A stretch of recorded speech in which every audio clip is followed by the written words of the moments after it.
E3 is coming to a close. With these last two presentations, I will show which ones the majority of people really liked, and which one I liked the best, and a final score for this year's E3. If I were to give this half a name, it would be 2018. Let me explain by talking about the PlayStation Conference. The things I'm interested in include a brand new Shadow of the Colossus game, which is coming out in 2018. They also showed off Marvel vs. Capcom Infinite, the next game to come out in the series, which actually releases in 2017. Next is a game that everyone loves to hate, Monster Hunter World, which is actually Monster Hunter 5. I'm actually one of the people that doesn't hate it. I haven't seen any real gameplay, so I don't have much of an opinion on it. All I can say is it looks really nice. And of course, there was Spider-Man. We actually got a pretty long reveal of gameplay where Spider-Man is going around and beating up some bad guys, with stealth elements thrown in here and there. It looks really good, but it sadly got delayed to 2018. There were other games, but they really didn't pique my interest. To conclude this fairly short video, we have the Nintendo Conference. And man, even with only 25 minutes, Nintendo did a really good job. We got Xenoblade Chronicles 2, the next Xenoblade game with a new anime art style that looks pretty cool. We got the confirmation of a main series Pokemon game on the Switch.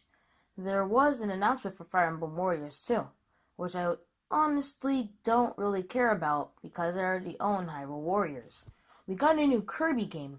It might not be the Crystal Shard sequel that I was hoping for, but we got combo abilities like the ones that were in the Crystal Shards. Also, the game looks really pretty. We got a new Yoshi game, and it uses the Woolly Yoshi model that combines cardboard-like scenery. It looks great. There was also some talk about Breath of the Wild DLC and a whole lot of amiibos. Next is the thing everyone was going crazy over. 2 new Metroid games. 2! One of them is a remake of the second Metroid game, which is probably the reason why they took AM2R down, or another Metroid 2 remake. And another Metroid Prime game was announced for the Nintendo Switch. And no, it's not Federation Force 2, it's Metroid Prime 4. So many people, including myself, are excited for this, and I can't wait to see what happens. Finally is Nintendo's main man in the overalls, Mario, with his game Mario Odyssey. First of all, holy crap, the song they used is so catchy. While writing the script, it is stuck in my head. We saw some new things. First of all, the cat's name is Cappy, apparently. Also, Mario can go into the shops I saw in the trailer, I'm sure a lot of other people saw them too, and get new outfits. And he can turn into his enemies.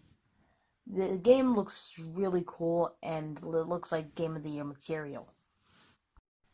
For EA, 4 out of 10.